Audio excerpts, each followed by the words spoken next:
Alright guys, we're back. Round 5 of the 2021 WA State Series. We're here at Rockingham BMX Club, which was also the host, obviously, of the 2020 State Championships. An event that may have held fond memories for many, but maybe not so much for a lot of you guys. So a great chance to redeem yourself if you didn't have the event that you wanted to last year, and taking a few things that you learned and applying them tomorrow. I raced that event myself and did pick up on a few lines that I want to share with you today. A few little tricks that I think will help you get you a more efficient lap and a faster lap time, of course. Behind me you can see track crew setting up, white lines are going down, the water's going down, the surface itself is looking nice and fast, ready for a great day's racing. It's overcast, it's going to be overcast tomorrow again, but a bit warmer.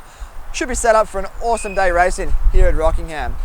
Unfortunately though, we did miss round 4 up at Geraldton. They had the rug pulled on them at the last second with the COVID restrictions locking the state down.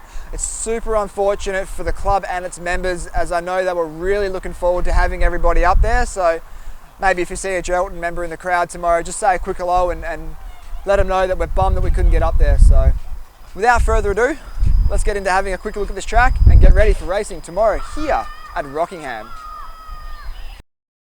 Okay guys, so one of the key things that I learned here racing at the States last year was that this track has a serious case of white line fever. There's a lot of real estate on the entry to both the first and the last corner especially that you do want to make sure you're trying to cover or risk having someone diving up the inside of you. Coming off of this first double, you come in hot, the entry to the turn opens up really early, and if you're not careful, you're going to have a few guys diving up the inside. There's really no point in coming into this corner on the outside or even attempting a high-low. This corner closes up on the exit and there's not a lot of room over there to execute a high-low effectively, having a lot of guys sitting underneath you.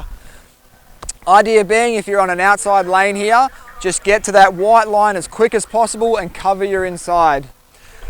The same can be said over on that last corner for anyone not racing Superclass. You are coming in on the left-hand side of a dual lane straight. That white line is well over on the right-hand side. There's an absolute truckload of space on that right side going onto the inside line to cover. So as soon as you're getting over the back of that last obstacle going into that last corner, you want to be diving for the white inside line there, or risk again having someone doing it to you, putting you up the berm and ruining what could have been a really good lap. So be aware of your inside lines here guys. They are open for taking if you're not covering them. Okay, so coming down this second straight, it's an awesome and it's a fast rhythm straight, but it does get deeper the further you go down the straight, obviously. I found last year that trying to manual this thing with a bit of speed, this double behind me, was very much a vertical manual up and then trying to force the bike down to catch the backside. If you're at the speed where you can comfortably jump or manual, I'd highly suggest jumping as the faster option and catching a super clean backside on this double here. And then from there, if you're skilled enough to double manual that step up, step down, it's super quick. Hopping into it and catching that double downside into that second corner. But just be aware, this double is actually deceivingly deep and it does take a lot of vertical effort to manual it. You do lose a bit of speed. So if you've got the skill and the confidence, I'd highly recommend considering jumping this instead and catching an awesome backside down there. Okay guys, finally, and this one's a little bit easier to say from the sidelines than it is to actually racing, but look at the absolute drag strip behind me coming out of this last corner here. There is an absolute mountain of real estate to get some pedals in and set up a pass down this last straight rhythm at the finish line here.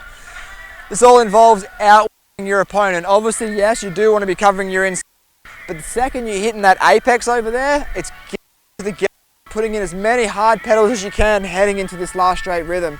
We saw it happen a lot at the state champs last year. People were simply outworked out of this corner. Their opponent built big momentum out of the corner into the rhythm section and passed them at the finish line. This is a really good opportunity for passing, especially if you consider yourself one of the fitter guys in your class. Get on the pedals early and give her the berries into that final rhythm. Alright guys, well that just about does it for the pre-race here from Rockingham. Hopefully some of the tips I've given you can be applied tomorrow to help you have a better race. You can see behind me the track's looking awesome now that the prep's just about done. Tents are going up. We're good to go. Rockingham BMX Club would also like to truly thank AAC Towing, who've come on board as tomorrow's major sponsor. So big ups to the guys at AAC. That's awesome, guys. Good luck, everybody. Let's have a really fast and safe day's racing here at Rockingham BMX Club. Round 5, the 2021 WA State Series is ready to go.